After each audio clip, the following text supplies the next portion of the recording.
Hola, en este video presentaremos algunos aspectos de la lógica, teniendo en cuenta los fundamentos establecidos por Aristóteles, el significado de los predicados, los silogismos, las proposiciones, hasta los avances desarrollados por George Boole en diversas aplicaciones científicas, como los circuitos de conmutación, la teoría de conjuntos, entre otros.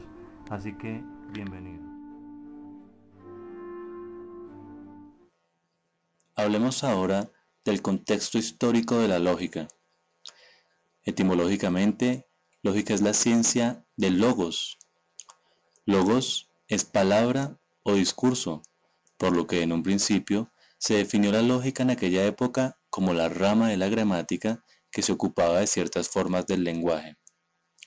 Como la palabra es la expresión o manifestación del pensamiento y el pensamiento racional es la base de la filosofía, puede decirse en general que la lógica es la ciencia del pensamiento racional.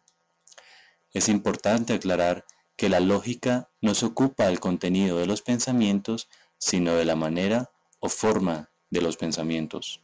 En respuesta a la necesidad de construir argumentos para defender o refutar pensamientos de los demás, Aristóteles, considerado por los griegos el padre de la lógica, creó métodos sistemáticos para analizar y evaluar dichos argumentos, para lo cual desarrolló la lógica proposicional, estableciendo procedimientos para determinar la verdad o falsedad de las proposiciones compuestas.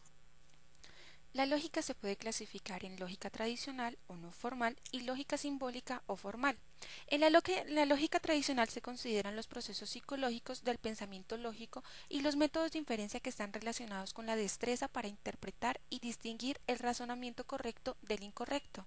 Se puede considerar que la lógica no formal resume las experiencias humanas obtenidas del conocimiento y de la observación del mundo circundante. La lógica, como ciencia, constituye la lógica formal o simbólica, la cual se encarga de investigar, desarrollar y establecer los principales fundamentos que siguen la validez de la inferencia. Es considerada como uno de los sistemas mediante el cual se llega a formas puras y rigurosas. En el pensamiento simbólico, las palabras se manipulan según las reglas establecidas como si fueran simples signos sin preocuparse por su sentido. La lógica ofrece métodos que enseñan cómo formar proposiciones, evaluar sus valores de verdad y determinar si unas conclusiones se pueden deducir correctamente a partir de proposiciones supuestas.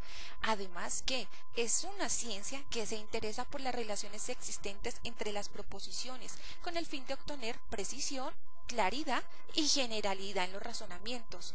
La precisión la logra mediante el uso de símbolos, los cuales tienen como función primordial eliminar las ambigüedades que la estructura del lenguaje ordinario no puede evitar con facilidad.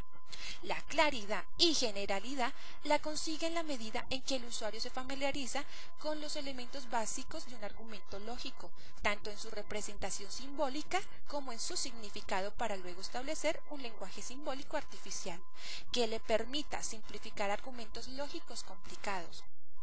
De esta manera, el símbolo permite concentración sobre lo esencial de un contexto dado, incrementando la fiabilidad con que se aplica el conocimiento.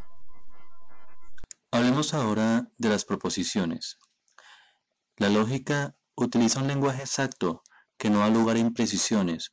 Para tal fin, toma como elemento básico de análisis a la proposición, que no es otra cosa que una oración del lenguaje cotidiano con un significado mucho más limitado. Sabiendo que una proposición simple es una proposición con sentido completo cuyo valor es falso o verdadero, mostramos los siguientes ejemplos. 1 más 4 es igual a 5. Es verdadero. 3 es un número par. Es falso. Medellín es la capital de Antioquia. Verdadero. Si se unen dos o más proposiciones simples mediante términos de enlace tales como no, y, o, sí, entonces se forman las proposiciones compuestas. El valor de verdad de dichas proposiciones es verdadera o falsa, dependiendo solo de los valores de verdad de las proposiciones simples que la conforman. Otro ejemplo. El triángulo es menor que el círculo. Esta oración no es proposición, pues no especifica el criterio de comparación, ya sea área, perímetro, etc., entre las figuras geométricas. X más 5 es igual a 8. Aquí X es una variable independiente, por lo tanto puede tomar cualquier valor y por consiguiente no se puede afirmar nada.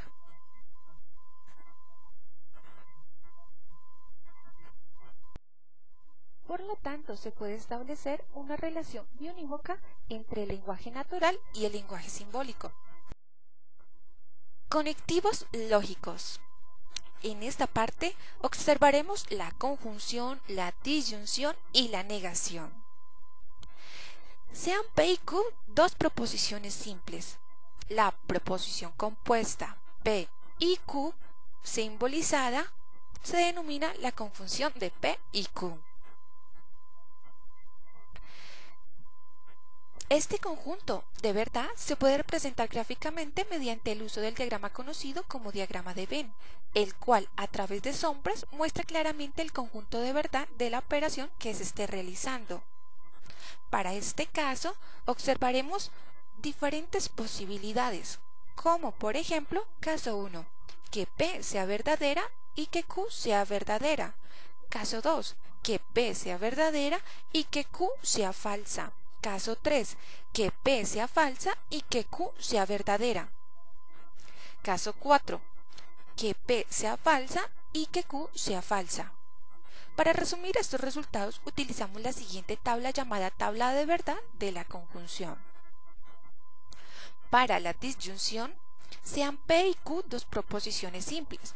La proposición P o Q simbolizada se llama la disyunción de P y Q. Los ejemplos anteriores muestran los usos del operador o incluyente o excluyente. Por ejemplo, ¿quieres helado o gaseosa? ¿Quieres helado o quieres gaseosa? ¿Alexandra vive en Bogotá o en Barranquilla? ¿Alexandra vive en Bogotá o Alexandra vive en Barranquilla?